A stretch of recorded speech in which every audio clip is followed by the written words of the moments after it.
Okay, good afternoon. I'm going to call the regular monthly meeting of the Parks and Recreation Commission to order for Wednesday, March 27th, 2013. Would you all rise for the pledge, please?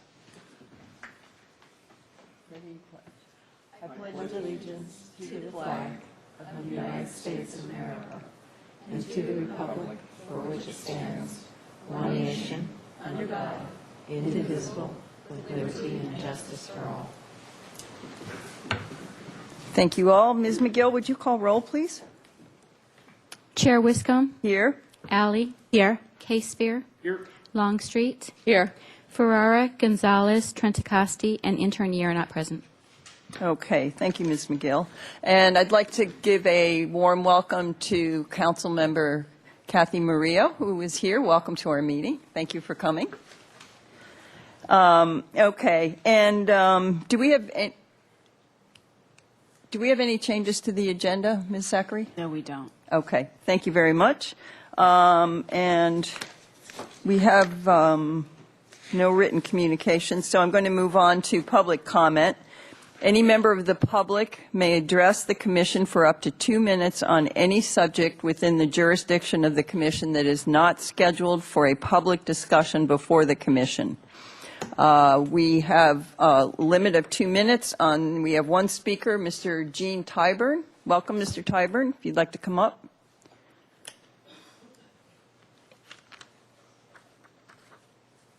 From the hundreds of phone calls and emails I received this last week, I'm writing you this letter.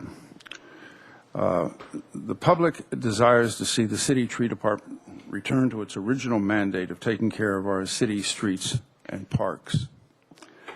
This document expresses the desire of the homeowners and the legitimate tree companies in Santa Barbara to stop interfering with the homeowners' property rights and to maintain their trees in a manner that satisfies their needs and aesthetic desires. When the country is crying out for less government regulations, our City Council has given extraordinary powers to that department that has abused the public and put legitimate tax-paying licensed arborists under scrutiny that is causing great pain and suffering to our industry in the form of extra permits, threats, bullying, extortion, and city bureaucrats that is a suspect of using his position in unethical ways. Regarding the tree care and interference from a government that is practicing fascism in our city. This department has been harassing, threatening, and giving citations to the public when the city arborist feels the trees on private property are not up to his subjective standards of what is attractive. He has assumed the mantle as the arbiter of artistic taste for the whole city. This kind of control has not been seen since the regimes of Savonarola, Napoleon, Mussolini, and Hitler. The artistic decisions made by bureaucrats have always been offensive, and the public feels this way now. It's time to have the tree department get back to fixing the thousands of trees on our city streets that have obviously been neglected to a great fault. There are documents of dead and dying trees all over the city that can be viewed on a website called tlctrees.net, tlctrees.net, and then you people will see what's going on. Would you wrap it up, please, Mr. Tyburn? In lieu of the fact that I've been given 2 bogus citations, I want some more time.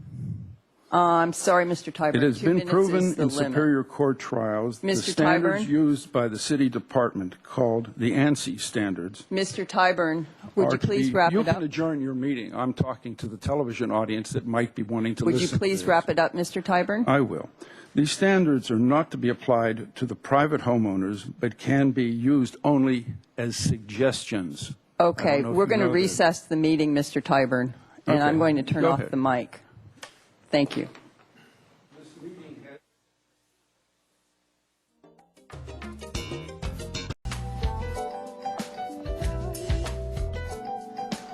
Okay, good afternoon. We're reconvening the regular meeting of the Parks and Recreation Commission for Wednesday, March 27th, 2013. And we are moving on now to community service recognition. recognition of Francisco Aguilera from the East Beach Grill and Reef and Run. Mr. Hanna, welcome.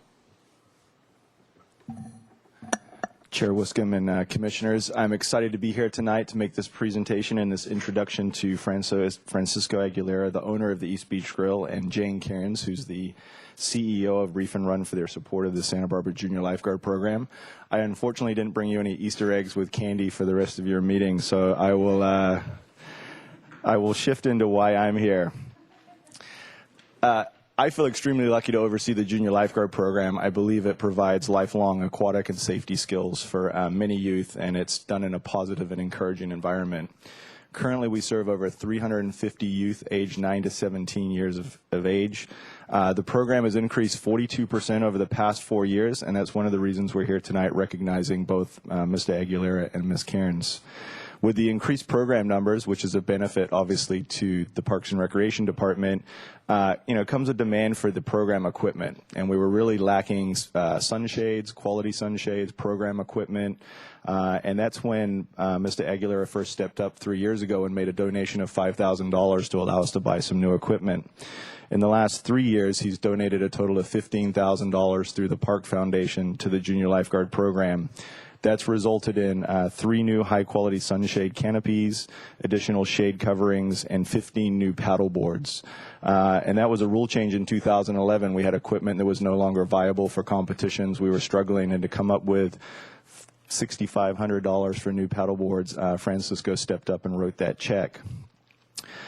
In 2012, the Reef and Run changed their event focus to more of a premier swim event, and it's done down at East Beach, and one of the things they really wanted to focus on was all the great things at East Beach, including the ocean conditions, the swimming course, the bathhouse amenities, and then also the opportunity to partner with the East Beach Grill.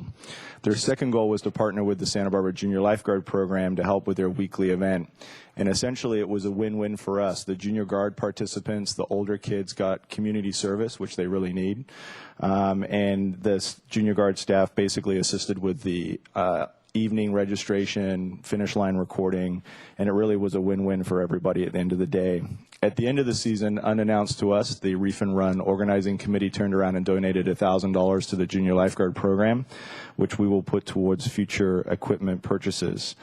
So tonight, it's with great gratitude that we recognize Francisco Aguilera, East Beach Grill owner, Jane Cairns, Reef and Run CEO, because the money they've donated to the Junior Lifeguard Program has really allowed us to make sure every kid is safe from the sun. Program operates between the hottest parts of the day down there at East Beach, and making sure every kid has a piece of equipment when we participate in our activities. So with that, I'll turn it back over to Chair Wiscombe. Thank you.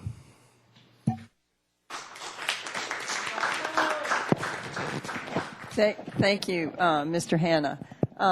Mr. Aguilera, would you come up, please? And Ms. Cairns, could you come up, please? Great. Oh. On behalf of the Parks and Recreation Department and the Parks and Recreation Commission, we would like to thank you for your outstanding community service and your support of the Junior Guards program.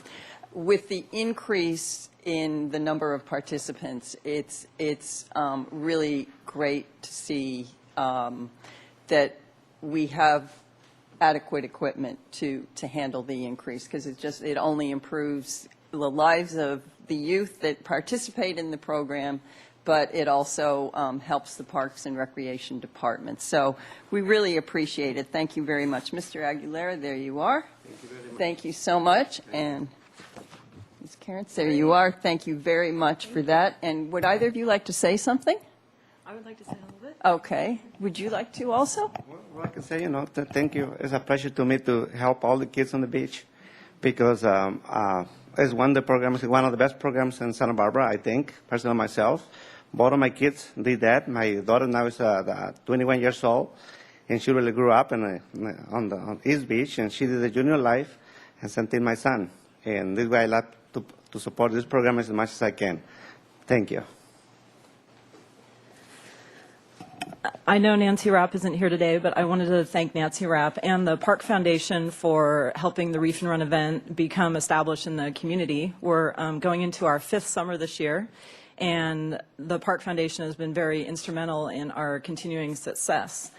And when I started Reef and Run my goal was to provide a safe and fun environment for people to swim in the ocean, and also any proceeds that we made, I wanted to give right back into the community, and I wanted it to go to youth programs. And so last year we paired with the Santa Barbara City Junior Lifeguard Program, and they helped us make our most successful summer ever, and we're going to work with them again this summer, and I hope to have more success, and also I'm looking forward to donating more back to the program, because that's what I'm all about for our event. So thank you very much for this recognition. Thank you both very much. Did you want to say something, Ms. Long? I just wanted to say I especially like the idea of giving the young people an opportunity to participate in the running of an event, because I think they learn a lot of valuable skills for the future, and it encourages them to participate more as adults. So thank you for keeping them busy even after Mr. Hanna has tired them out completely. Yes, Ms. Alley? I'd just like to say thank you as well for, this is an amazing partnership, and it's an amazing program that you're running, and I appreciate as well keeping the young not only busy and active, but also safe, and the rest of the community safe as well. So thank you so much. Mr. Casebeer? I echo all the other comments.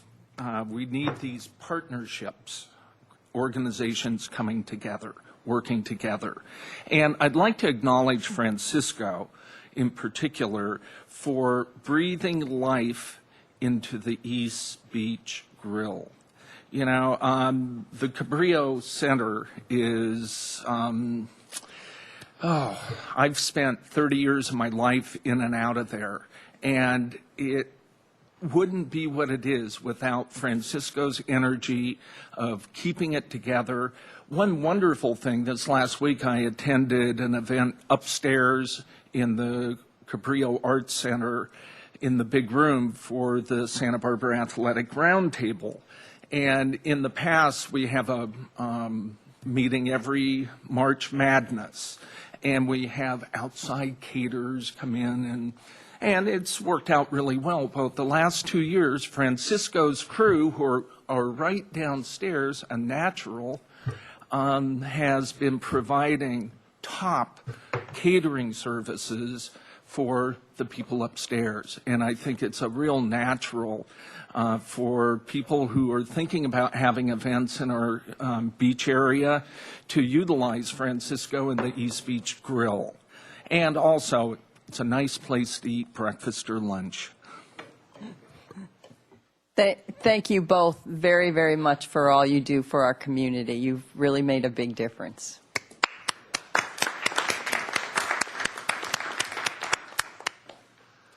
Okay, we will move on to the Youth Council report.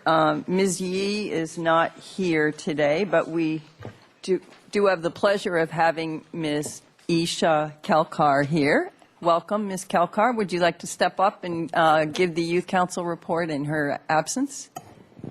Hello, my name is Isha Kelkar, like she said. I'm the publicist on the Santa Barbara Youth Council. This year I'm at Dos Pueblos High School, and I'm 15 years old. So just for the Youth Council report, we'd like to give you an update. We are on spring break this week. We're out of school, so that's going well with such nice weather this week. And last week we had a public speaking training, all of Youth Council. We learned how to incorporate a story into our presentation whenever we have to speak, especially about topics that are close to our hearts, give a personal anecdote, and incorporate that into our message and what we want to happen, whatever kind of speech we're having.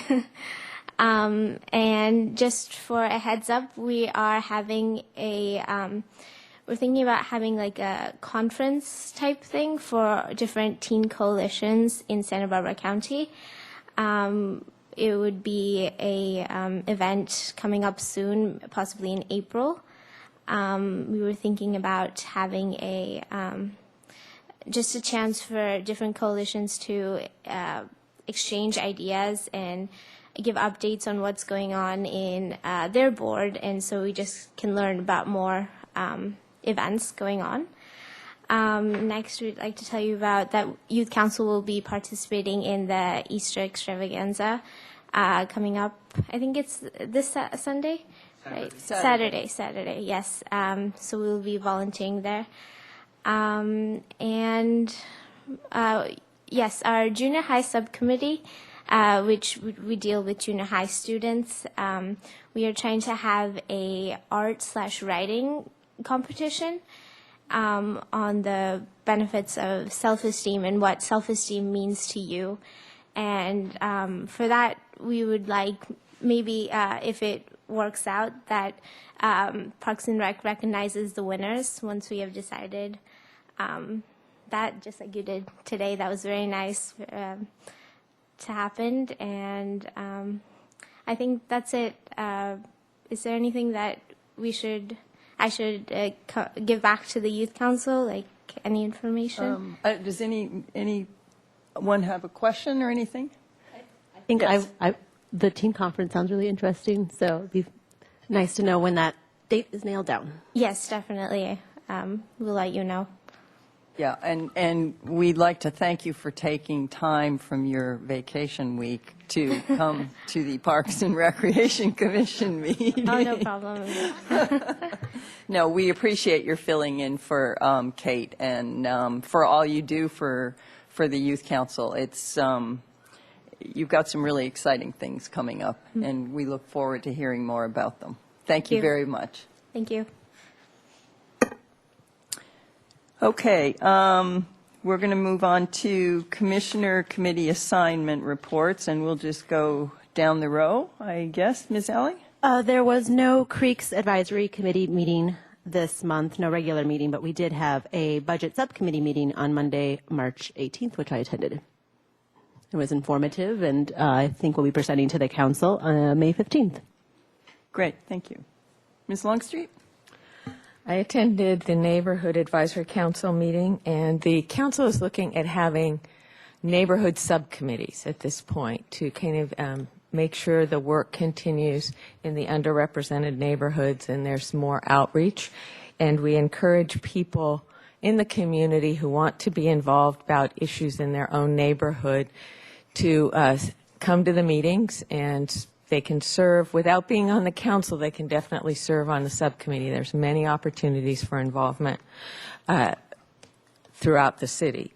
And I also attended the Park Foundation meeting, and I'm sure Chair Wiscombe and I will talk a little bit about the fact that we have a fundraiser coming up on April 28th on Sunday.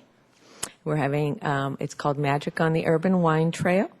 We will have a magician, and we have about 10 wineries. We will have silent auction, and it's going to be a very fun and exciting event. It's at the Cabrillo Arts Center. Tickets are available online at the sbpark.org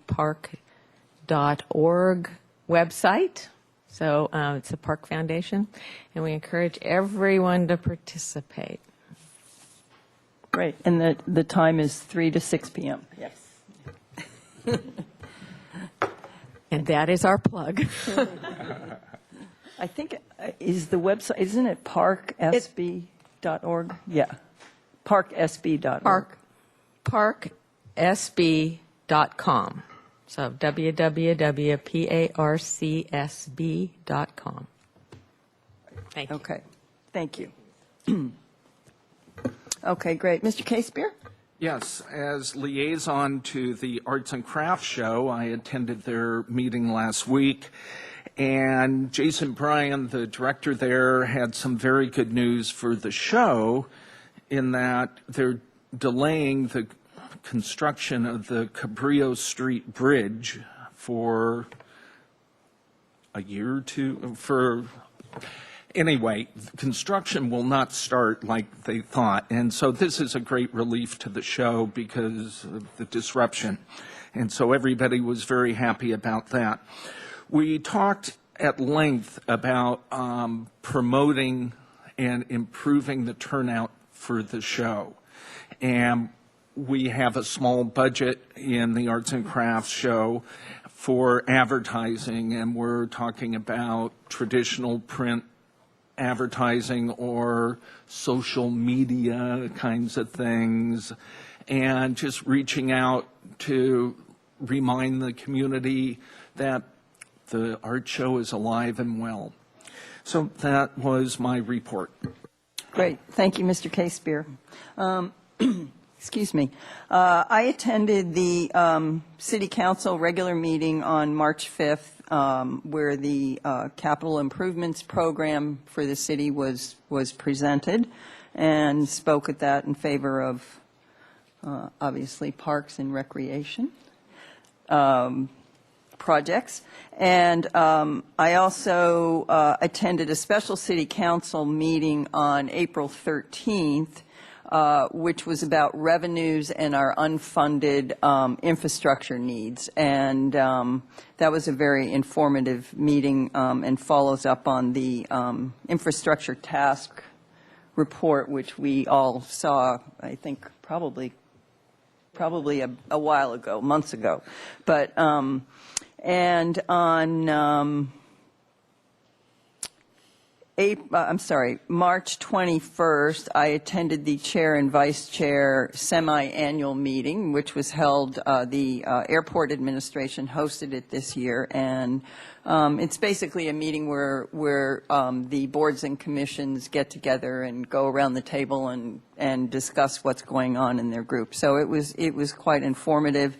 The Single-Family Design Board said they're reviewing more projects now, which means the economy is improving, and that's always a good thing. They were slow, I know, for a while, so that was really good to hear. And on the 16th of March, Commissioner Gonzalez, Director Rapp, and I attended the San Luis Obispo County Association of Park and Recreation Administrators workshop, which was entitled Earn Your Stripes, Partnerships and Advocacy, where we had speakers on forming partnerships and naming rights, and also on advocacy for parks and recreation. And Ms. Gonzalez wrote a nice email describing the event. So I'm just going to take a couple minutes and read what she wrote, because she really spelled it out very nicely. I am so happy I had the opportunity to be able to attend the meeting in Atascadero with Chair Wiscombe and Ms. Rapp. It was very inspiring. The first speaker was the Director of Park and Recreation for the City of Bakersfield. Her topics were in regard to naming rights. While we are not as large or have the capability to develop more parks, I was able to see that there were many more options as a community to possibly have community sponsors.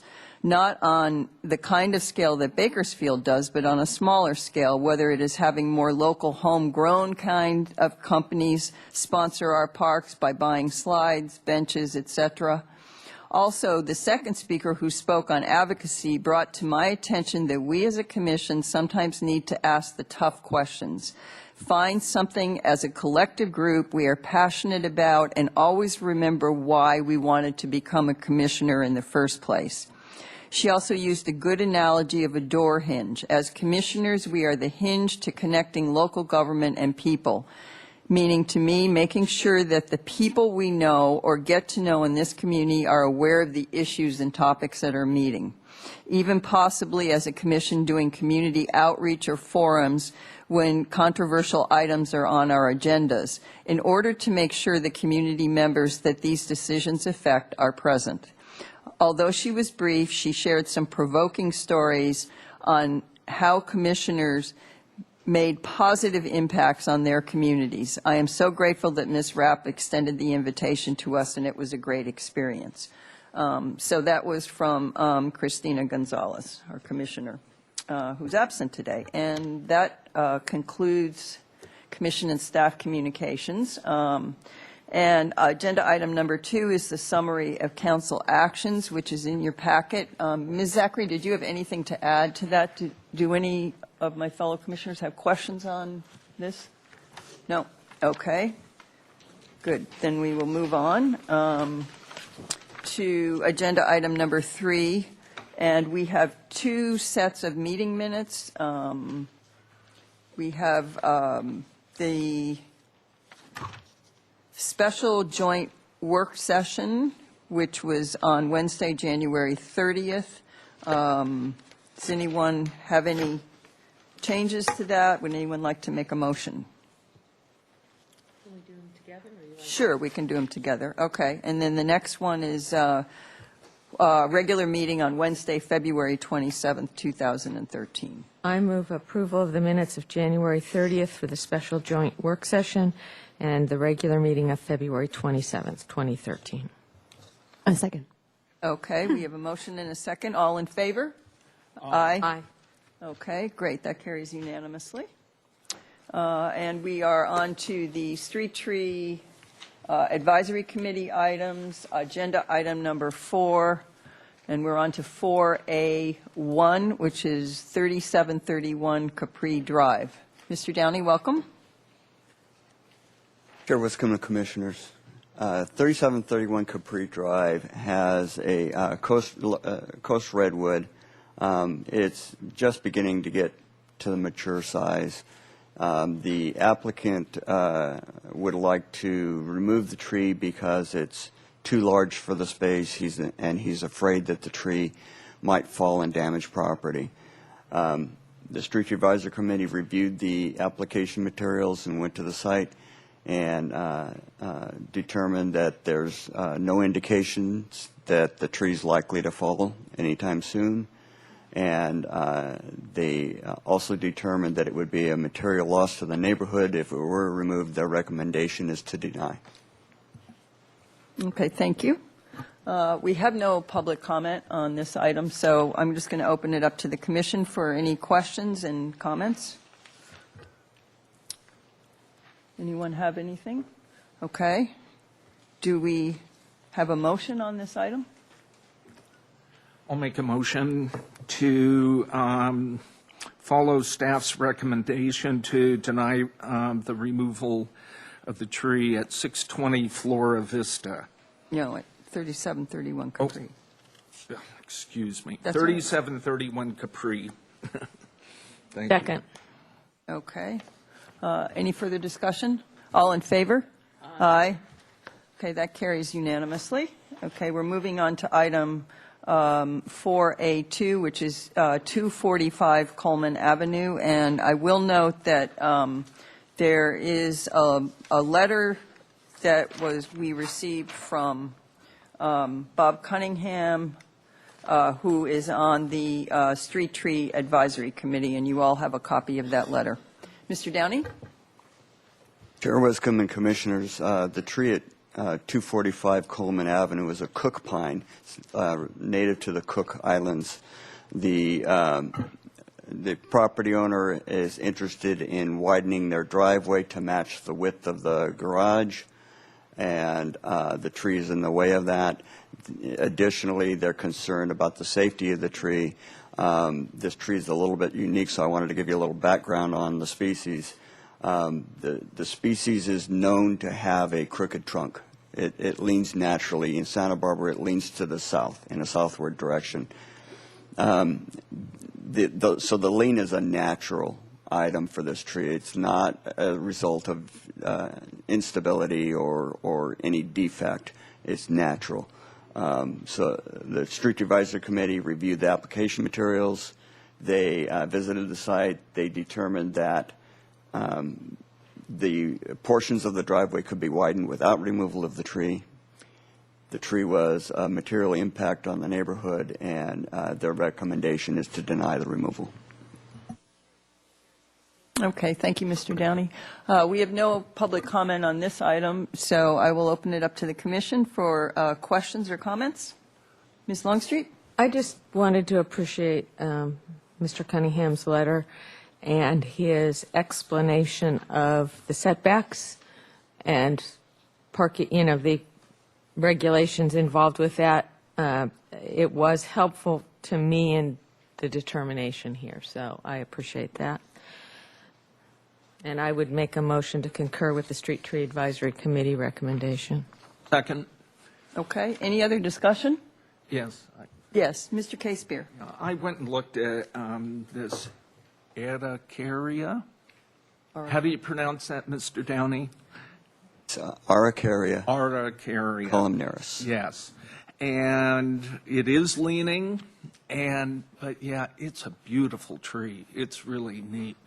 And after I left, I drove along Cliff Drive and went to Luneta Plaza.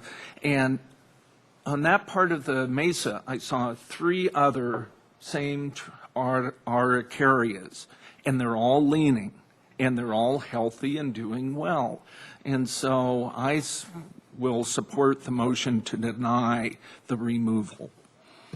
Okay, thank you, Mr. Casebeer. Okay, we have a motion and we have a second, and with no further discussion, all in favor? Aye. Okay, that motion carries unanimously, and we move on to item 4B1, which is Luneta Plaza. Mr. Downey?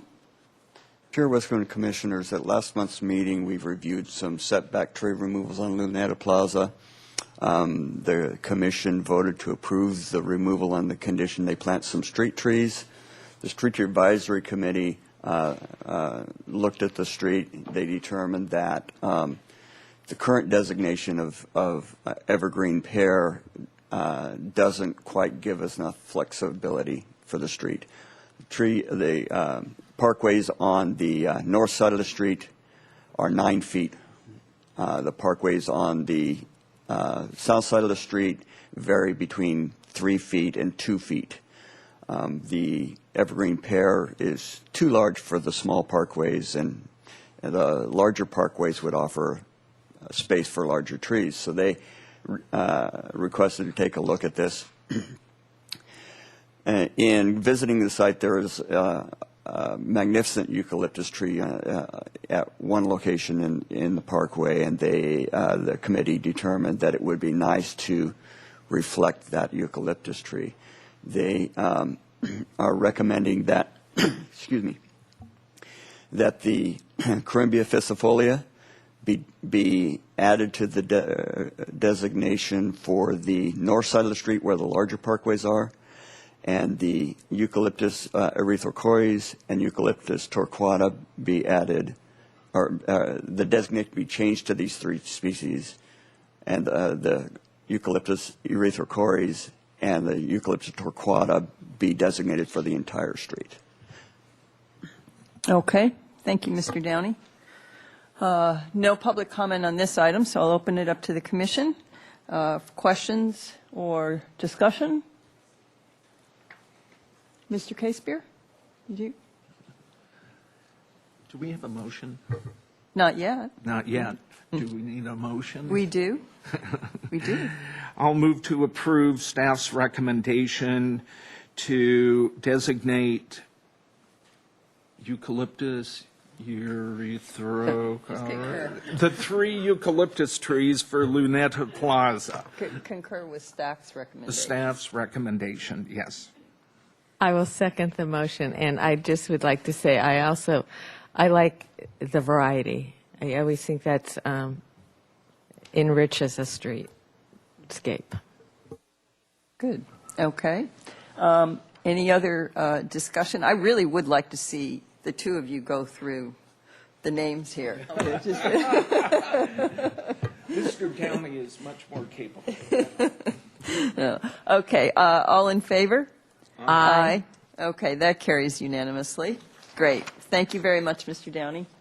And we're moving on to agenda item number 5, which is the extravaganzas. Ms. Brown, welcome. Oh, you're going there. Okay. Hi, how's everybody? Commissioner Wiscombe or Chair Wiscombe and Commissioners, my name is Terry Brown. I'm with the Youth Activities Section, and it's my pleasure to invite the community this Saturday at 10 a.m. to 2 locations now where we have the biggest egg hunt in town, Parque de los Niños and Chase Palm Park. And the reason I say they are the biggest egg hunt in town is because we have combined resources with neighborhood and outreach services and with youth activities to add more eggs than ever. So we have the samples in front of you. We have 800 of those. And we have over 90,000 chocolate eggs distributed amongst the 2 locations. We also have special guests. We have a bunny at each site. And I hope that the weather holds, because we're anticipating lots of children, because we would not know otherwise what to do with all of our stuff.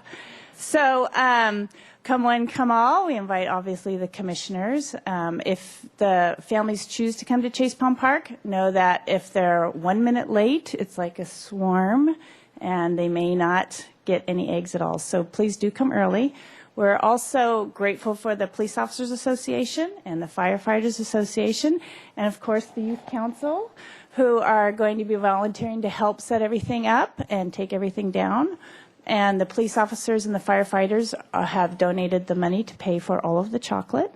So they will also be present in force at both locations to support the events and provide fire hats for children who may have forgotten their baskets, and stickers, and anything else that the commissioners would like to ask or I haven't covered as far as the community may like to know. Now's your chance.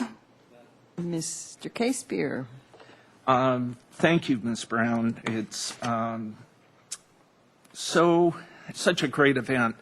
My kids are grown, and I don't get to do Easter egg hunts anymore. It was one of my favorite activities. And so those of you on television watching, I encourage you to come down to Chase Palm Park or Parque de los Niños, which is, oh my goodness, Google Parque de los Niños. It's Wentworth and Coronel. Go ahead. Just where it is Wentworth and Coronel. Wentworth and Coronel.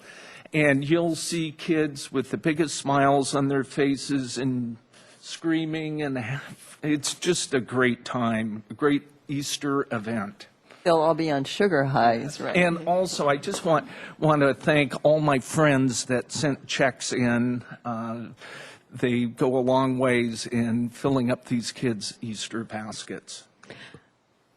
And Mr. Casebeer has championed the egg hunt on the Lower West Side since he's been on this commission, and thank you for that. You've done. I know we get emails, and he's out there soliciting, and I'll look forward. This is the first year I hope to take my grandson down. Oh, congratulations. Yeah, they're in town. So, Parque de los Niños is special to our neighborhood, and I look forward to seeing you there.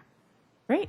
And yes, go ahead. Oh, I just wanted to say thank you so much. I'm really looking forward to it. I don't have children of my own. I might recruit some of my friends with children to come, but my family and friends know I love a good Easter egg hunt, so I am excited to see all the kids out there and having a good time. So thank you for your work. You're very welcome. And if I didn't say that it's free, please know that it is free to the community. And I should probably also mention that it is for toddlers.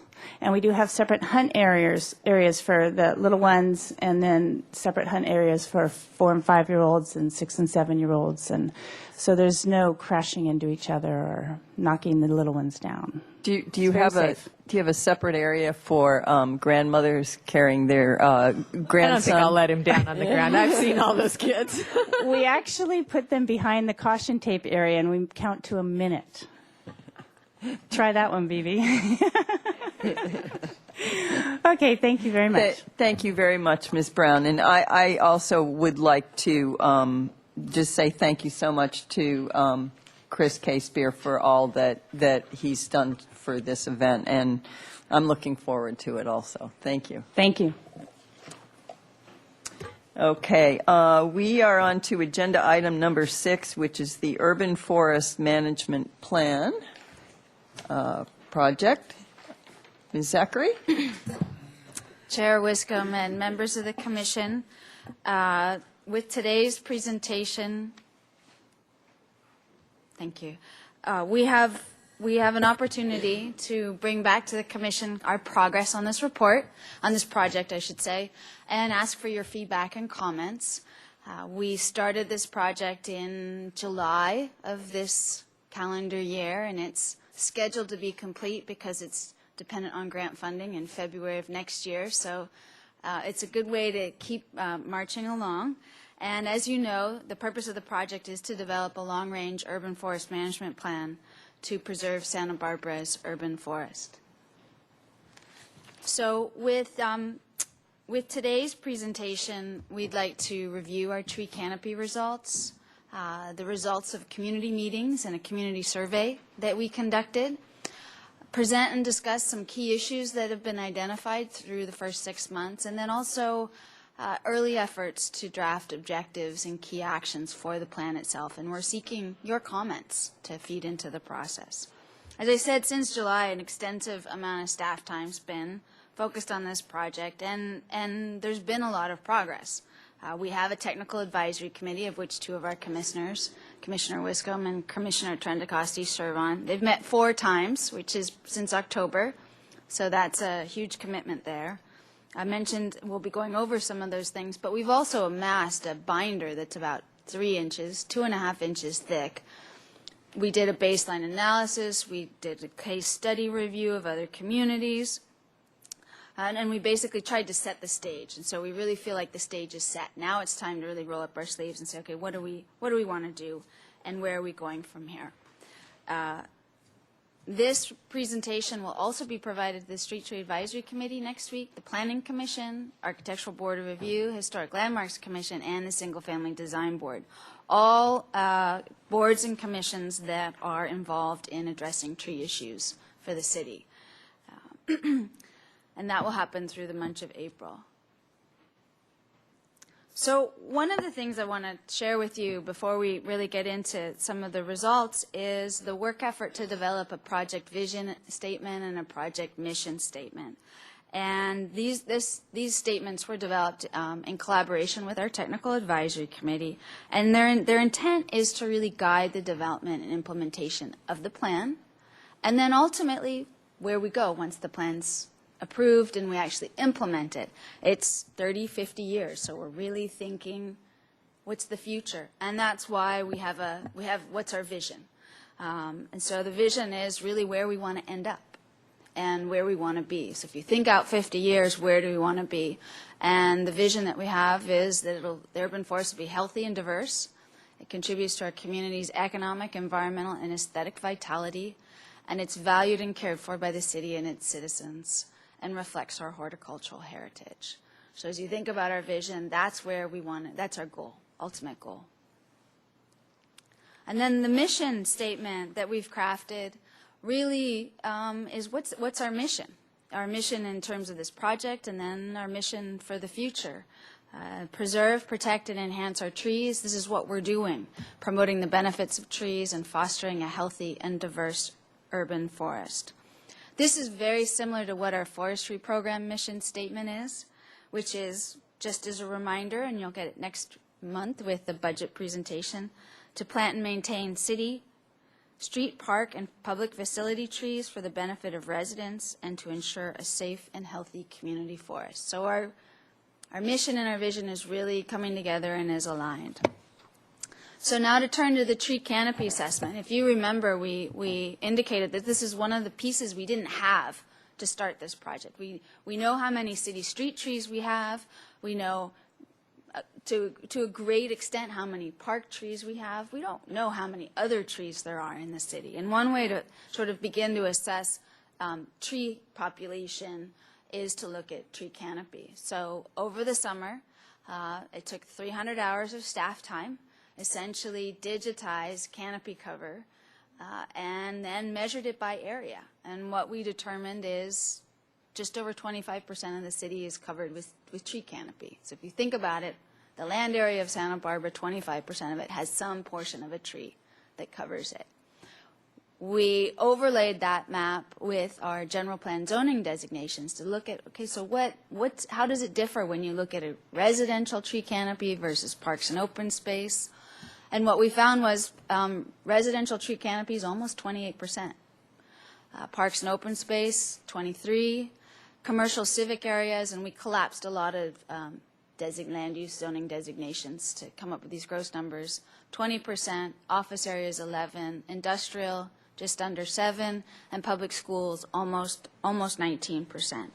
Your staff report actually gives you a more detailed table, which talks about sort of as you break it down in terms of number of trees, and as it relates to what role do residential areas play, trees in residential areas play in contributing to the overall tree canopy in the city, and it's close to 80%, my recollection. I don't have the table right here in front of me, which isn't surprising because most of the land in the city is residential. So you would anticipate that you would find most of the tree canopy there. One thing we were curious to try to figure out as part of this effort is, well, how many trees does that represent? Because people often ask, well, how many trees is it? And we sort of said, well, we kind of figure, there's 5 private trees to every city tree. And we were sort of close, actually, because we, through an analysis of taking sort of the 16 most common trees, looking at their average canopy, came up with, based on a series of assumptions, what we thought our canopy cover translated into in terms of number of trees, and we came up with 322,000. That's pretty close if you think about it. And we cross-checked it looking at different methodologies. So we feel like we have pretty good sense. This is our canopy.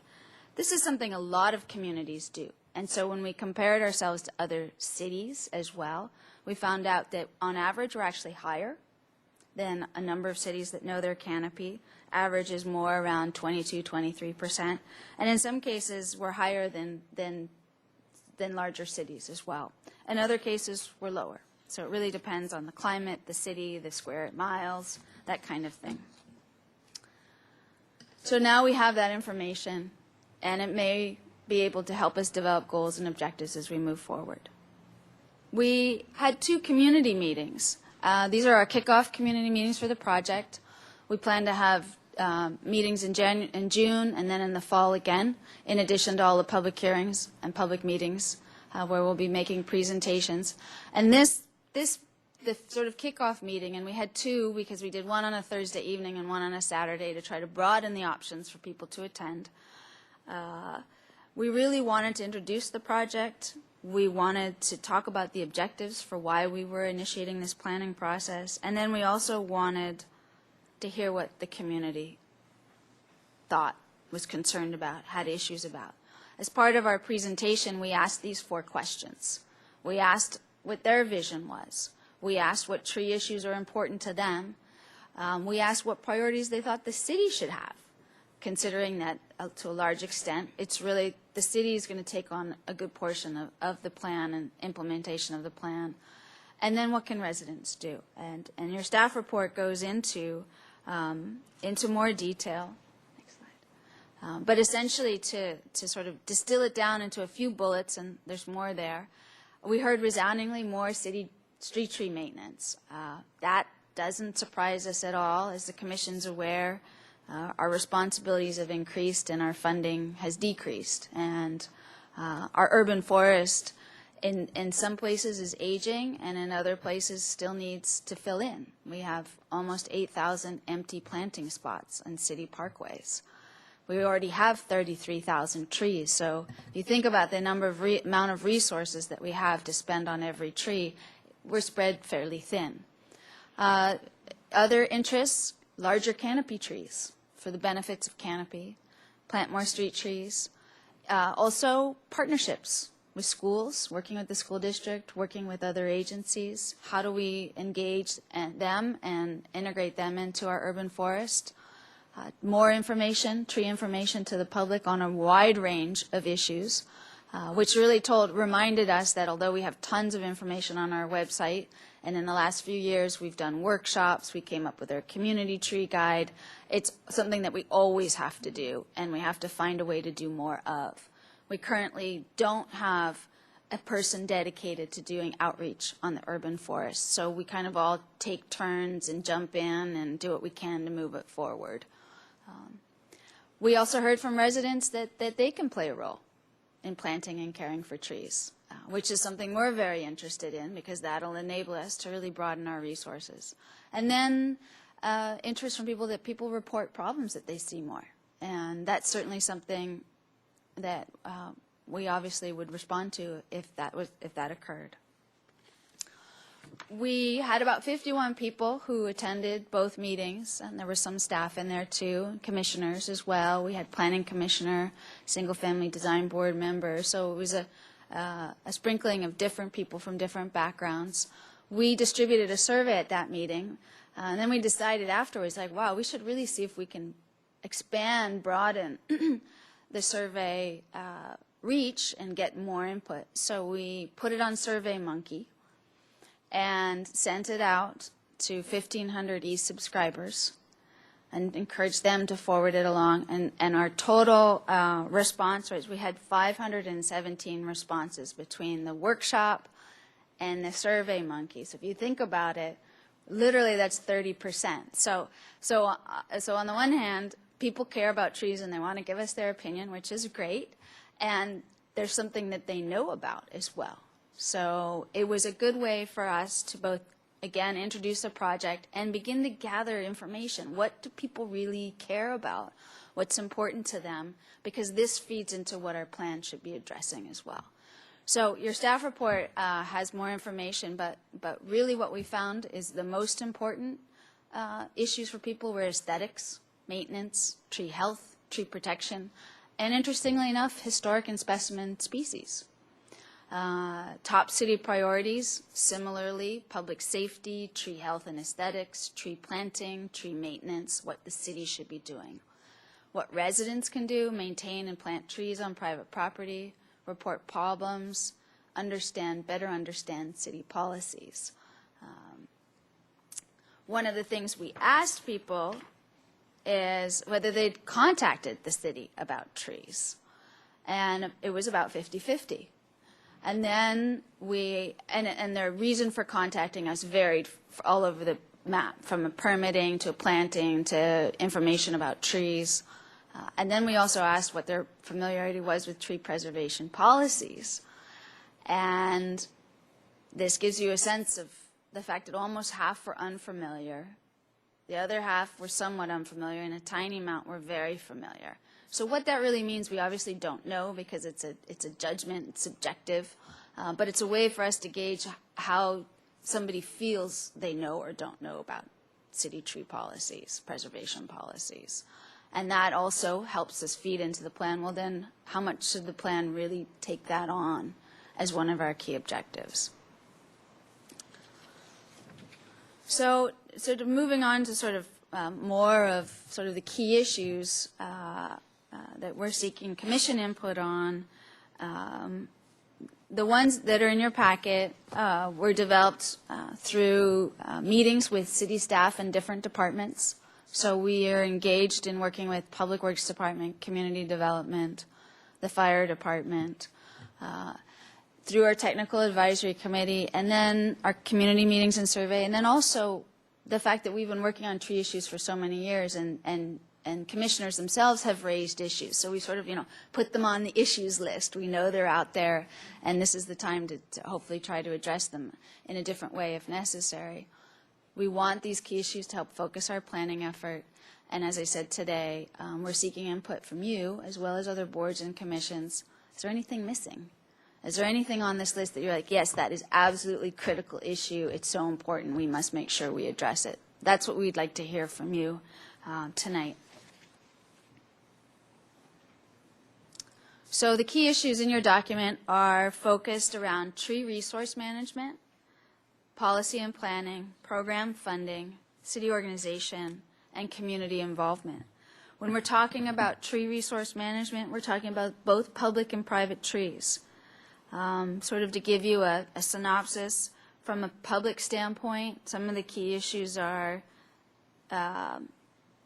tree species diversity and age, maintenance needs, the fact that maintenance is a challenge when resources can be slim, planting needs, we've already identified when we have 8,000 empty tree wells. Infrastructure constraints is something that the Commission addresses on a regular basis and that we deal with at the administrative level as well. And then long-term streetscape planning. So we have major commercial corridors in the city. A great amount of effort went into coming up with new designation for Upper State Street, but we still have Milpas, we still have Carrillo, we still have other areas, De La Vina, that over time are going to be redeveloped. How do we build in the urban forest into that consideration and make sure that we're ahead of the curve and being proactive rather than reactive? Other issues for park trees, we don't have a park tree master plan. We have wonderful trees in many of our parks that are huge resources, but we don't have an active master plan or a planting program. We manage our trees for safety. That's our top priority, which is appropriate. But are there other things we should be doing in our parks related to trees, and should the plan address those things? When it comes to private trees, some of the key issues that have been identified is maintenance, lack thereof, maintenance. In some cases, the impact of private trees on public infrastructure has been an issue that's been raised. How do we better address that? The loss of trees, tree issues related to views and solar access. What are the ways, should there be different ways of addressing that? Do we need to look at different guidelines? And then the lack of sort of knowledge about tree preservation policies. At the policy and planning level, we've identified one of our key needs is to update the street tree master plan, which is a no-brainer in a way, but it's really looking at, well, what goes in there? Should we designating species by size of parkway? The Commission did that tonight. Should we be looking very clearly at, we have utility conflicts throughout the city.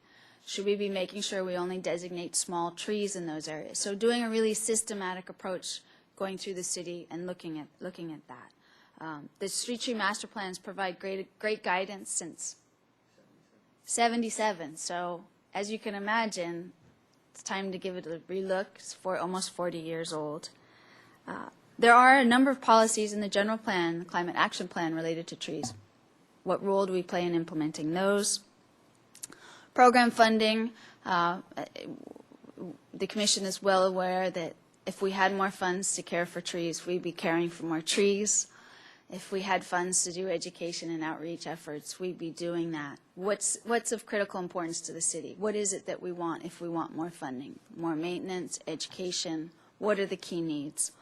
And then community involvement as we look at, I skipped over city organization. How do we better coordinate and communicate and make sure at the staff level and the board and commission level that we're integrated and we're moving in the same direction when it comes to trees? And community involvement. How do we better involve the community in helping us maintain our urban forest? What can we do and what could happen to get there? If the Commission would like, we can stop there. I can keep going, a few more slides, and then we can come back to key issues and draft objectives. Up to you. Does anyone have any questions? Or, okay, why don't you continue and then we'll come back to it. Thank you. So moving on to our draft objectives, I want to sort of caveat this with saying the materials in your packet are really just the first cut. It's not comprehensive. We didn't try to cover all the bases. We just said we got to put something on paper because you have to start somewhere. Really what we're trying to show is what's going to be in there and what kind of guidance do we think it should be giving us. The work effort today, again, has been the result of all the work since July, and today we're asking for your input. We'll be coming back to you with a revised version at some point in the future.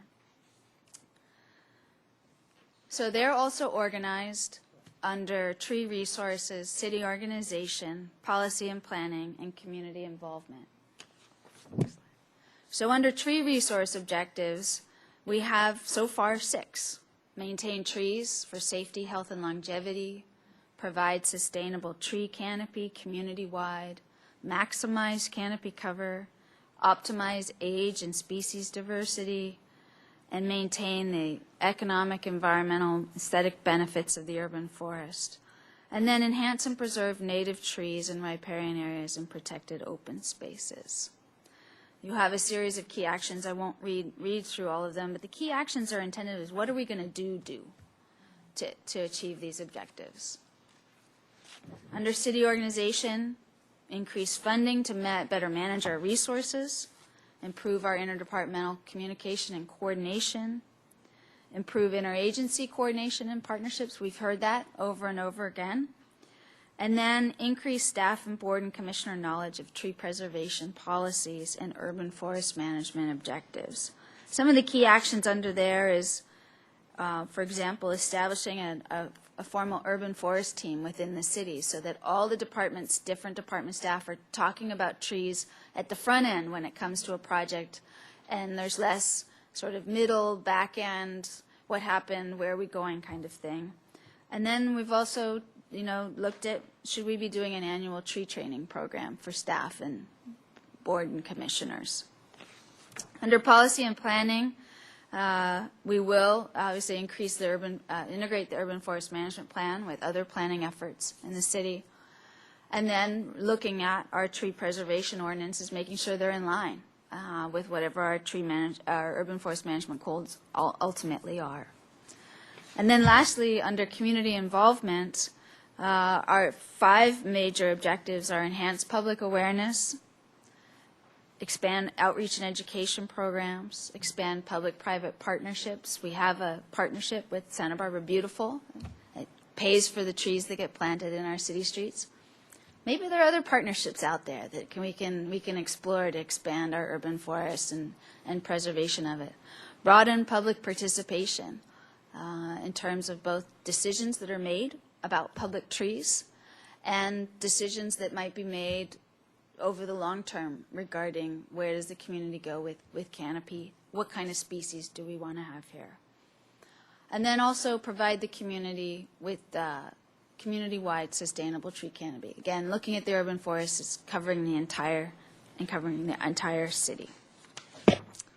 So our next steps, besides tonight, as I mentioned, are additional public meetings to get input. We'll be working on developing sort of draft goals and objectives and actions. We'd like to have another set of community meetings in June, sort of here's our work effort, what do you think? And then we'll be going to the City Council with a status report in July because we will have completed a significant amount of work. The Council is aware we're working on this project. We will have checked in and had discussions, and hopefully we'll have something to say, okay, this is where we are, and make sure that there's nothing we've missed that the City Council would like us to address as well.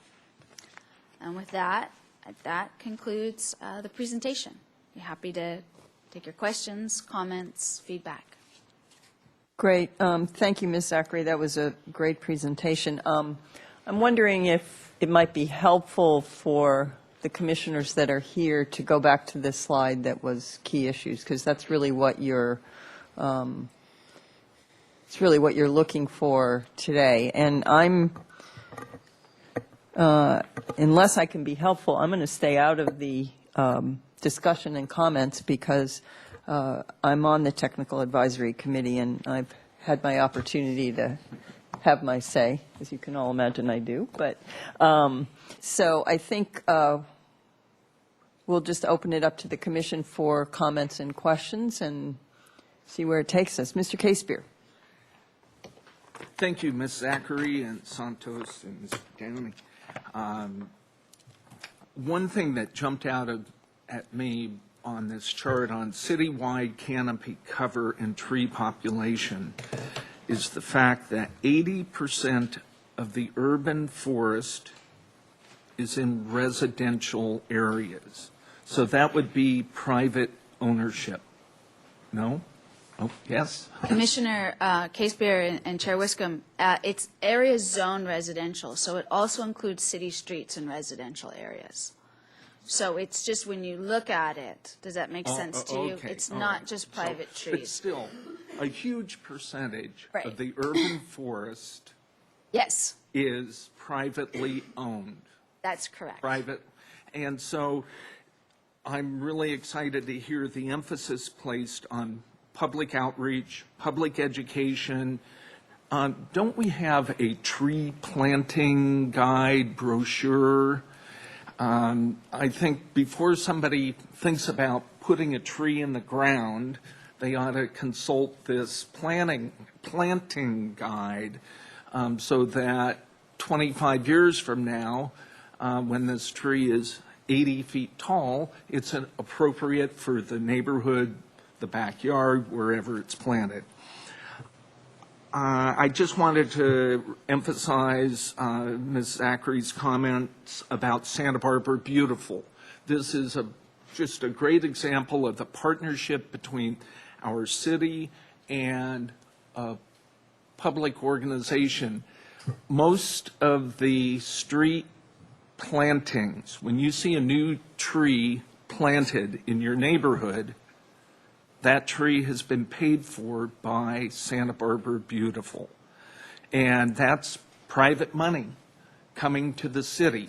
And so I want to just compliment the board of directors of Santa Barbara Beautiful and the people that support that organization.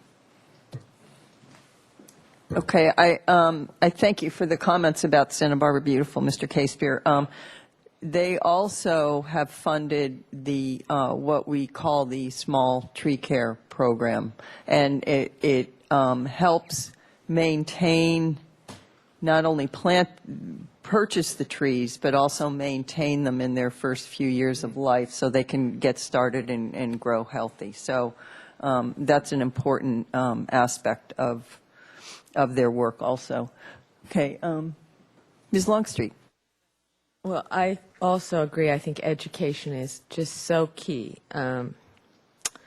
Having sat up here for, 18 years now, I think one of the ones we see quite frequently is the new homeowner resident to Santa Barbara who comes up against the fact that they have a tree planted. They bought this house because it was beautiful and had trees around it, but then suddenly they don't fit. And I think it would be nice if there were some education to the realty community about and handouts made available to them to help new homeowners know sort of what's important here in our community, and that there is a process for those setback trees. What maybe it should be included in some sort of the information you're given when you look at a property that your setback, I don't think it's on there that your setback is in this zone 10 feet, and anything within that 10-foot zone will come before a commission for removal, because that comes to people as a surprise. Along that same lines, probably we need to do the water bill thing with everybody, including rental property owners and all of that, so that people just get a refresher, and along with the education about what the rules are, why it's important. That we're looking now at asphalt and warming, and we're talking about lighter roofs, and all of these things play an important part in the health of our planet, basically. So, I think people accept these things better when they know how important they are, and not everybody reads all that is out there in the world. So I think those are, it's also not only the education about the rules about the trees, but the importance of why we have them. And then, and I think I brought this up at one of the meetings, is our park trees. We don't have a dedicated park tree funding mechanism. I mean, it's how we have UTT for street trees, and we have Santa Barbara Beautiful, and we have these things that happen. But our parks are jewels in our community, and we need to put the same emphasis on their care as we do our street trees and others. I thought it was really interesting in some of the trees we've recently reviewed when we did look at the canopy in an area. I think one of the applicants gave us a aerial view. And when you looked at it, they had a wonderful canopy in the neighborhood, but probably less than 10% of it was protected. So, if somebody tomorrow decided to clear cut all that back, where most of the canopy was, they had every right to. So I think we have to have a lot of good community buy-in on the importance of trees throughout. I also think it would be good for this to go beyond the trees that, of course, that we see, but we need to have better education about the rules in the Historic Landmarks District, because I think I'd served on the commission probably 11 years before I realized that the HLC had purview over any skyline tree within the district. I'm not sure, how many people are completely aware of those kinds of rules. So I think we have education on many levels to do, but we also, along with that, need to do the education about the importance, not only for the global warming aspects and all of those kinds of things, but the value, property values. There are many homes in our community that are gorgeous because of the trees in front of them, and if you took them down, it wouldn't look so nice. So that's that. But the parks is really top of my list. Thank you for your comments. Education was probably one of the very early things that was brought up at the Technical Advisory Committee, and it goes to many levels. And when you look at the survey, I would like to know more about caring for street trees, caring for trees on my property, different trees in the city, planting street trees, benefits of trees. All of those are things involved in education. And we can reach out on so many levels, I think, in that. So I think that's really great. And your comments about the park trees, I think, are very important. So thank you for that. Ms. Alley, yes. Well, thank you for staff's information. This report is very informative, and I am continuing to become educated on all things street tree related. And, it was clear when I attended the workshop, one of the community workshops, that people are passionate about trees. They were passionate that day, and they continue to be. And I think the citizens of this community want to support our tree plan, and I think it's just a matter of educating the public. The trees contribute to our vibrant neighborhoods. They add charm. I think I've said that numerous times up here. The charm and the characteristics of the street, and as Ms. Longstreet mentioned, a healthy environment, and the more natural coverage that we can have throughout our community will help decrease the heat that we're trapping, and perhaps green roofs and an expansion into some more efforts to get green roofs, trees in our area would be a great benefit, and something I'd be interested in becoming more educated on and pursuing, perhaps. And I think the youth education can really help in the community partnerships in terms of getting trees planted. And you mentioned there's a great number of open tree wells. And I know that when I was young, one of my first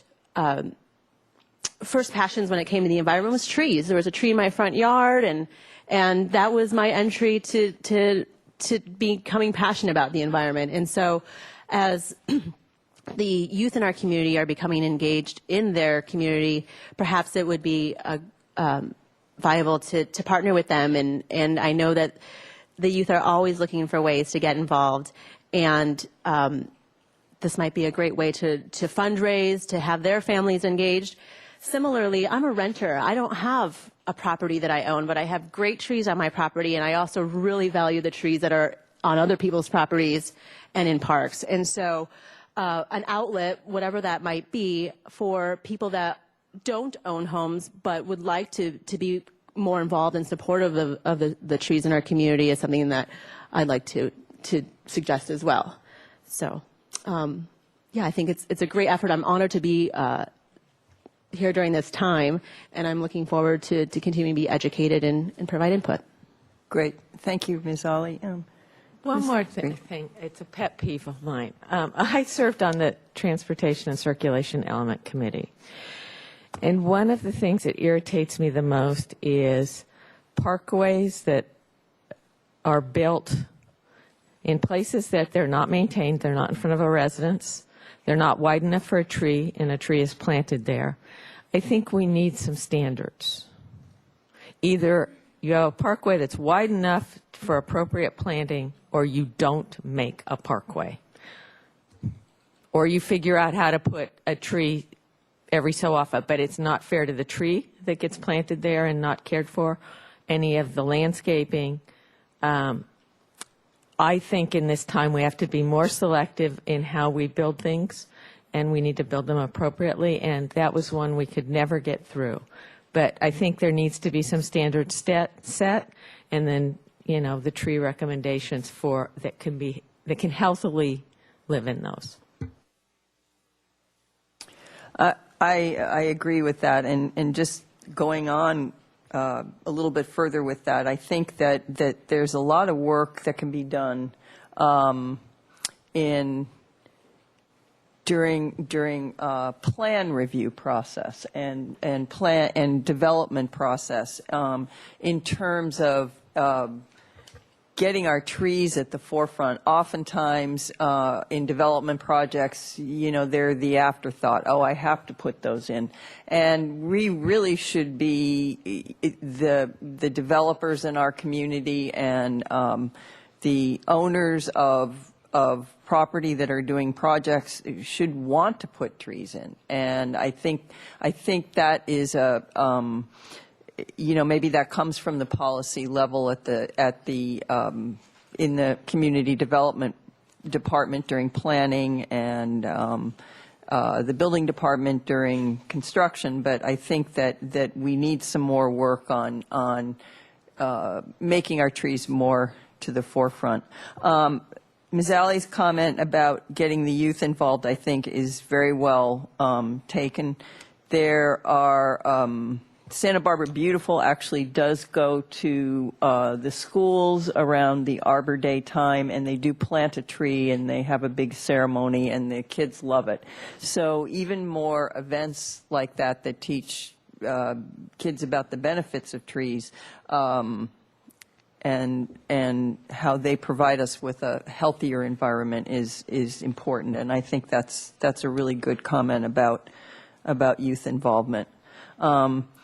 What was interesting to me is on the tree survey, which tree-related issues are most important to you?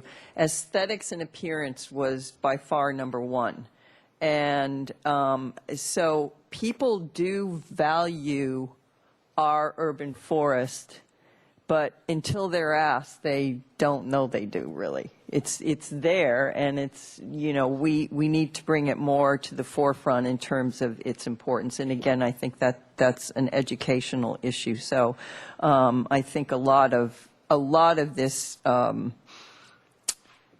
lot of the policies, the key issues that come out of here belong under the umbrella of education, definitely. And I don't have any more comments. Does anyone else have anything else? Yeah, great work. Yes, Mr. K-Spear. One quickie I was glad to see mentioned in the objectives is the preservation of historic trees. You know, you look right out front, there's a pepper tree, 2 pepper trees that go back to over 100 years.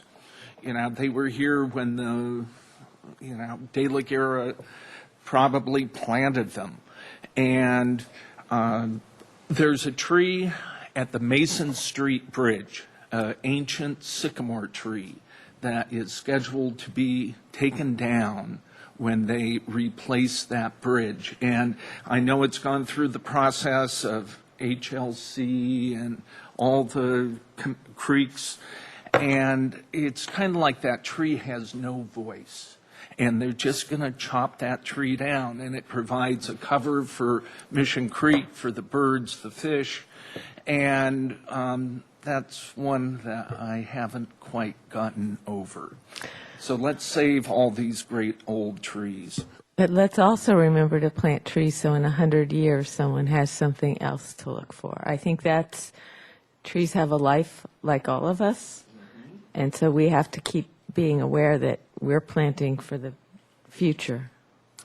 That was one of the key issues that we discussed at the last technical advisory committee meeting was diversity, not only in species but in age of our urban forest, and we have to make sure that we continue to do that so that we're planting trees now for the future, and we don't have an urban forest that's ancient and doesn't have the diversity and age that it needs to sustain itself.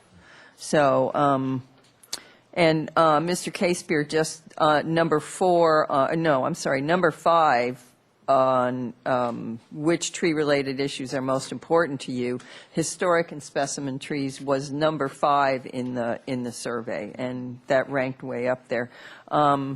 If anyone's watching, just to let people know, aesthetics and appearance was 1, pruning and maintenance 2, tree health 3, tree protection 4, historic and specimen trees 5, and sidewalk conflicts was number 6. So those were some of the top things, and they go down from there.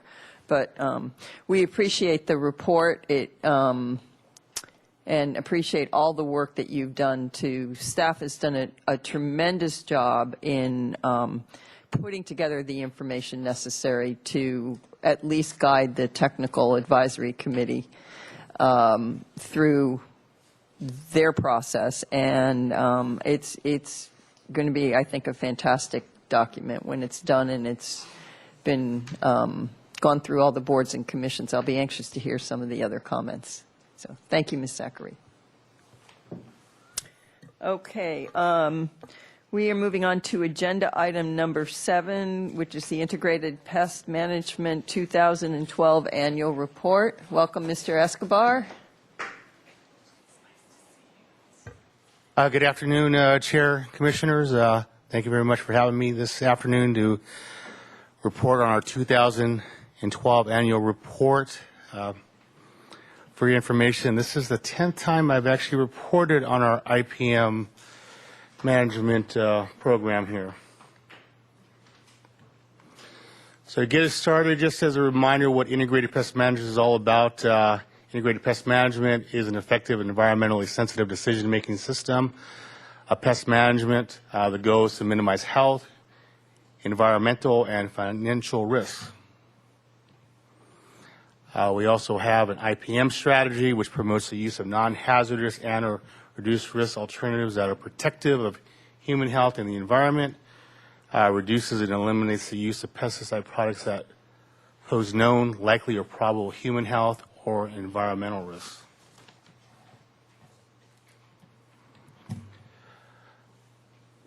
The City of Santa Barbara operates under what is known as the Pesticide Hazard Exposure Reduction Model, or also FAIR. It assigns green, yellow, or special circumstance red zones and allows use of carefully screened materials by zone designations. Materials are tracked by units. A unit is either 1 pound of dry material or 1 gallon for liquids.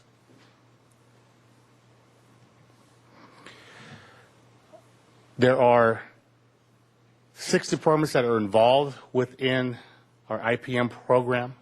The Parks and Recreation Department takes the lead in regards to coordinating our IPM advisory committee, also our staff committees, and also implementing the city's IPM program. I am the liaison for the Parks and Recreation Department. I'm also the IPM coordinator for the entire city. Jeff McKee runs the airport department. Sue Gray is with the community development department. Joe Poirier is with the fire department. Jim Dewey is with public works, and Judd Conley is with the waterfront department, running those IPM programs before us. So here are some of the highlights for 2012. So total units decreased from 3,277 in 2011 to 1,915 in 2012. Green materials decreased from 2,461 to 1,121. Yellow materials also decreased from 809 to 779. Red materials did increase from 7 to 15.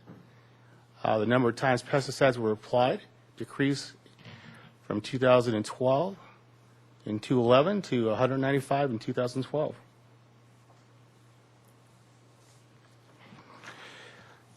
Here's a table of changes that have occurred from 2011 to 2012. And this is a summary overall. The city saw a 42% decrease in the amount of pesticides used. And as you look through the tables, the airport had a 57% decrease. The Golf Division saw a 27% decrease. The Parks Division did see an increase of 232, but that's primarily due to green materials that were used. Public Works saw an 11% increase as well, and that was to control mosquitoes.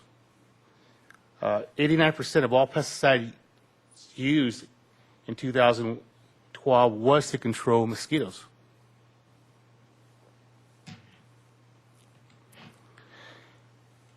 In regards to exemptions, each division, department has the ability to go to our IPM advisory committee and ask for an exemption, and those exemptions are for materials that are not on our approved materials list. And we go through and diligently screen each material prior to asking for an exemption, making sure they're safe, and then we go through and ask for these exemptions because some areas could be noted as a green area that requires a yellow material in order to be used. And for this year, in 2012, there were 0 emergencies that were needed for an exemption. There were a total of 15 proposed exemptions, 15 of those passed. Out of those, 2/3 of the exemptions were applied. With the facilities, the exemptions that were asked for were to control termites and ants. For golf, all the exemptions were targeted at our golf greens. For parks, parks asked for 2 exemptions. One was used. Of those exemptions, one was for the use of rodeo to be used at Palmer Park to control exotic onion weeds. The other was to ask for diphazonon, which is a rodent bait, which was not used, and that's to control naturally at Shoreline Park, Chase Palm Park expansion and such, but we did not use those materials. Our Parks Division highlights. So total units of pesticides applied increased from 9 in 2011 to 31 in 2012. The units of green material increased from 0 to 16. The units of yellow material increased from 9 to 15. Want to make note that no red materials have been used for 6 years in parks. And then once again, regarding our exemptions that we asked the IPM Advisory Committee, included once again rodeo for invasive weeds at Parma and diphazonon for rodent control. And that's just basically have something in our tool bag if we do need to go through and use these sort of baits. And we just have gone through and continued trapping. The Golf Division highlights the total units of pesticides decreased from 18 in 2011 to 13 in 2012. The units of green materials increased from 0.28 to 2.21. And then with yellow materials, it decreased from 10 to 3. And units of red material increased from 7 to 8. And that was to be used on our golf greens. And as always, the golf course continues to use their microorganisms and compost tea for greens to keep things at bay. So in summary, we have aesthetic challenges in parks, as you're well aware. We have aging planter beds in our parks. We've continued to do our darndest, with hours and hours of hand weeding, hours of going through and using flamers, using mulch, going through and using weed fabrics. And we just continue to have these major challenges in order to go through and have a weed-free bank of plant material out there. We go through and spend countless hours. We go through and buy quality plant material. We go through and do our darndest, but yet we still have these major challenges in our parks.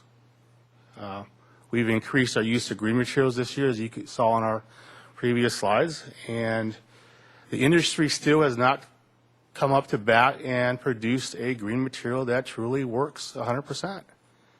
We have these major challenges. We go through and use clove oil. We've used citrus acid-based materials, completely safe, gets top kill, but still, even the top kill just is not well enough for us because we still have to go back in and hand weed.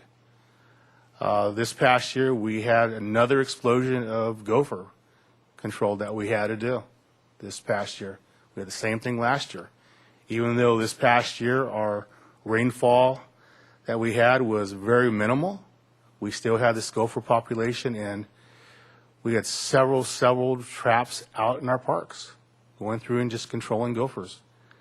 Our alternative practices, as always, has been to just use, once again, green materials. We've gone through and used worm castings so we can go through and control insects and provide good practices in regards to fertilization with the worm castings as well. Our mulching, we've applied over 800 cubic yards of mulch. You know, that takes labor. It takes a lot of time in order to get that applied. And once again, it's like we've gone through and used other practices such as applying cardboard to planter beds, using specified fabric, weed fabric out in our parks, and that still has not proven to be successful. So we continue to fight the fight. So with that being said, our recommendations are such that we need Chair and Commission to go through and recommend that City Council accept the Integrated Management 2012 Annual Report. And at this time, if you have any questions or comments, I'm here to ask. Great. Thank you, Mr. Escobar. We do have a speaker on this, but I'd like to ask my fellow commissioners if they have any questions first. We'll open it up for comment later, but any questions? Okay, fine. Then I'm going to open it up for public comment. Mr. Lawrence Salzman, welcome. Chair Wiscombe, Commissioners, just so you realize, Mr. Larry Saltzman, he is part of our IPM Advisory Committee member. I figured that. Thank you. Thank you so much. I'm the new kid on the block, I think the most recent appointment. You know, I didn't know what I would be walking into when I accepted this job, and I've been really impressed. I think the report is a good one. I think it's, you know, we can all wish for 100% elimination of toxic stuff, but I think they're, with the resources they have, they've done a great job. I think if there's going to, and it's, I remember somebody asked me when I came up for this about herbicides, and herbicides are really the problem. Pesticides are easy. There's a lot of ways to eliminate pesticides, but you know, what you can tolerate at home in terms of weeds, what you can tolerate if you're a farmer is far different from the parks and stuff, and I think that's their biggest problem. I know there's been attempts at volunteers that have failed. I may succeed, I may fail. I know a lot of environmental groups in this town, and I'm going to really try and put some feet to the fire, and I'm hoping if I start having success, which I don't promise, that I can come to all of you if I need a little help with it. But I think herbicides are the big remaining problem, and they're a tough one for parks. I've put in a lot of trees, and I've got several food forests I've put in here, and we can manage weeds because we don't have like as stringent, you know, a standard we've got to come up to as the parks have to come up to. So that's all I had to say, and I thank everybody for this work. I think it's really great that this has all happened.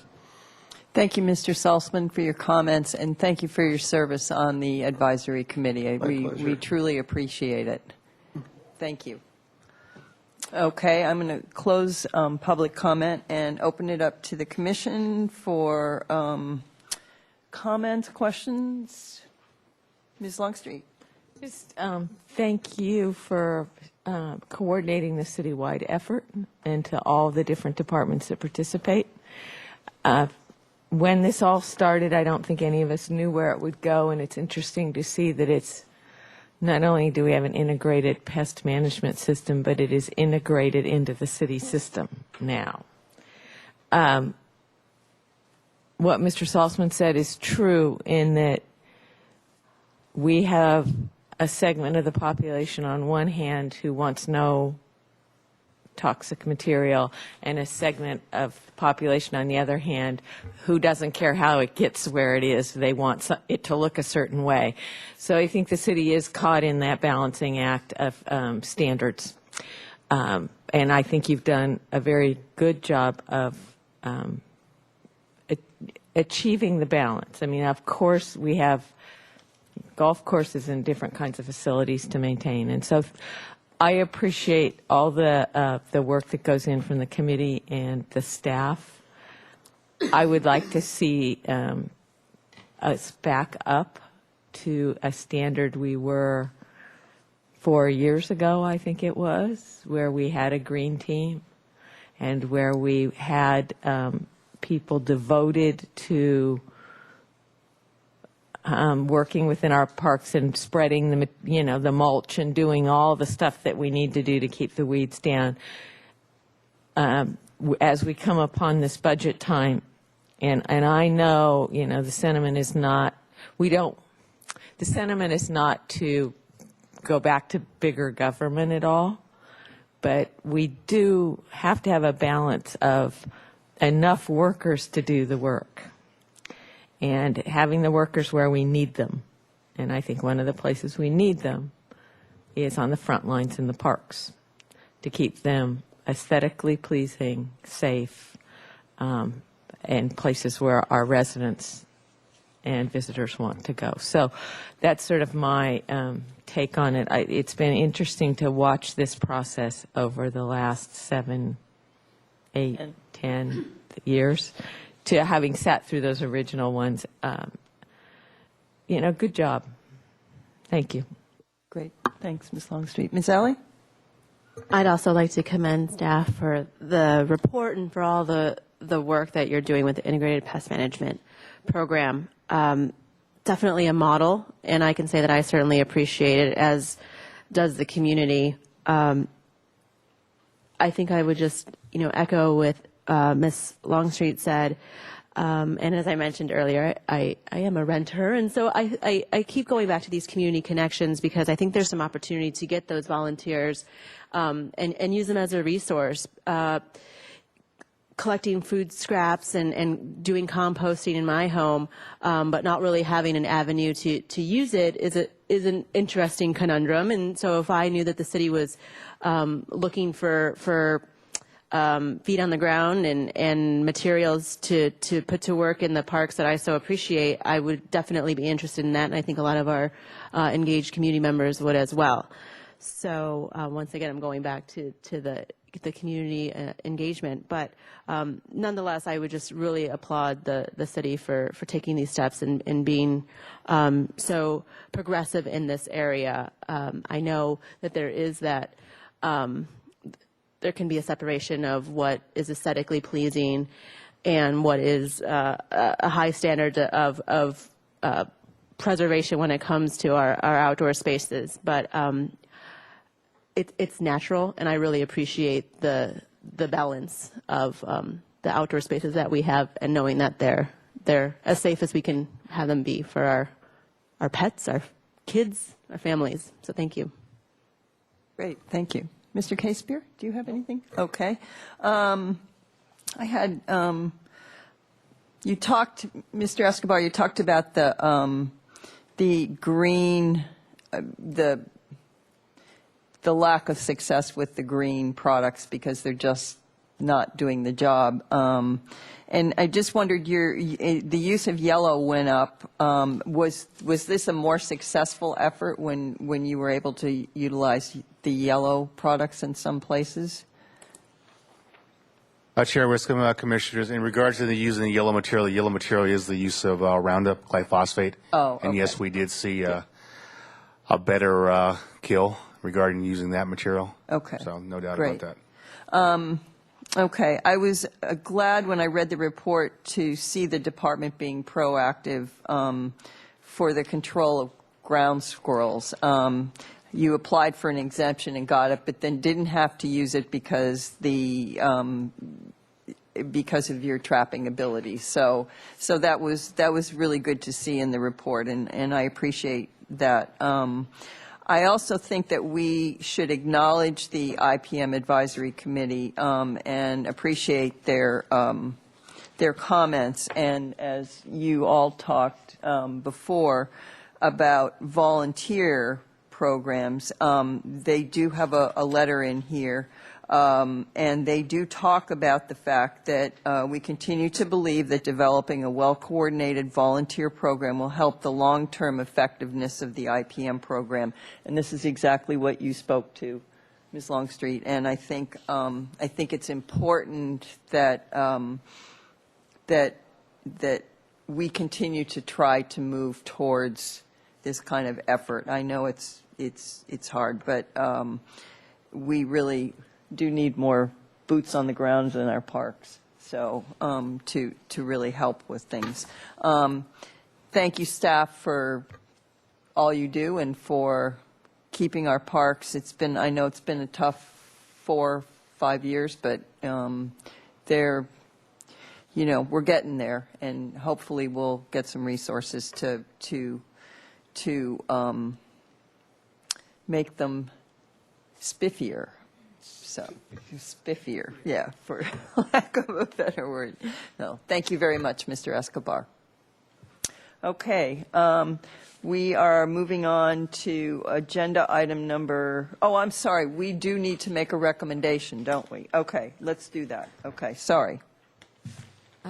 Back to 7. I would make a motion that we receive this report and recommend it on to council. Is that what we're doing with it? And thank staff for all their hard work. I'll second that. Okay, so we're accepting the report and forwarding it. Okay. Okay. Any other discussion? All in favor? Aye. Okay. That carries unanimously. Thank you. Okay, and now we're moving on to agenda item number 8, which is the Integrated Pest Management Advisory Committee membership. And this, again, is an action item. Mr. Escobar, are you taking this also? Yes, I'll be taking this. Okay, great. I will turn it over to you. So, Chair, Commissioners,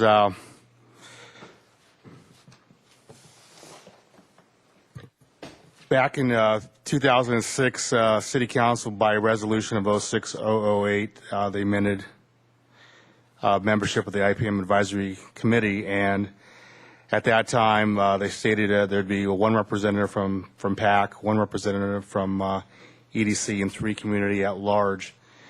And we just found out that the EDC Environmental Defense Center can no longer staff an individual on our advisory staff committee. So what we're recommending is to go through and have 4 community at large members.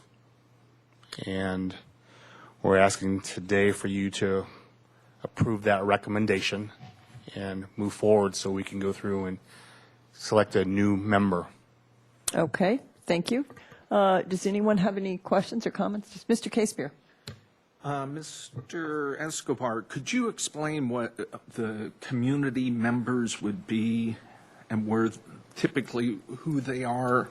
Community members currently right now they're scientists, they're librarian scientists, they're permaculture folks. So currently right now we'll go through and look for somebody that can provide the expertise with integrated pest management.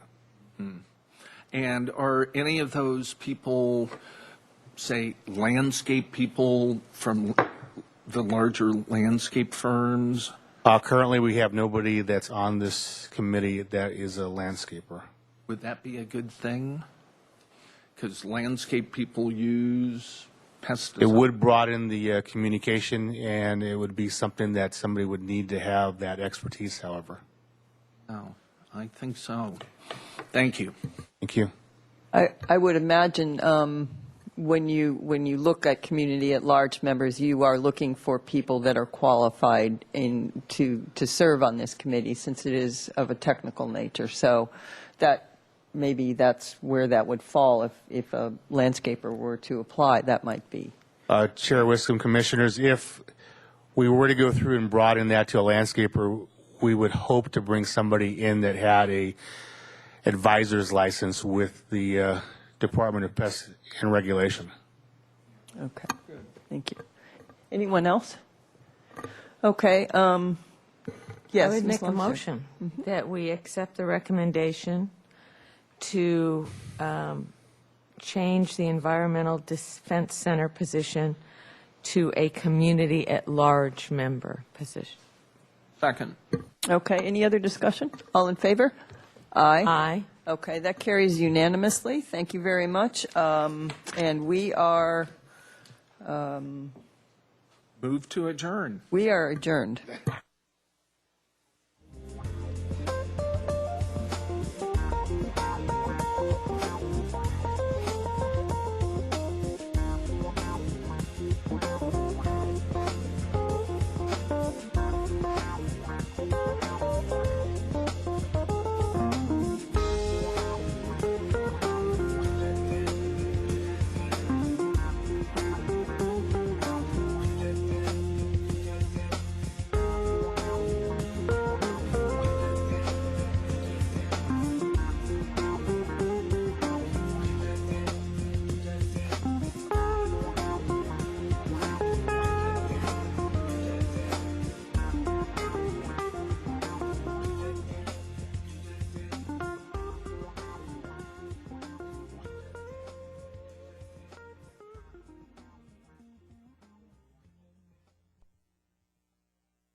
Thank you.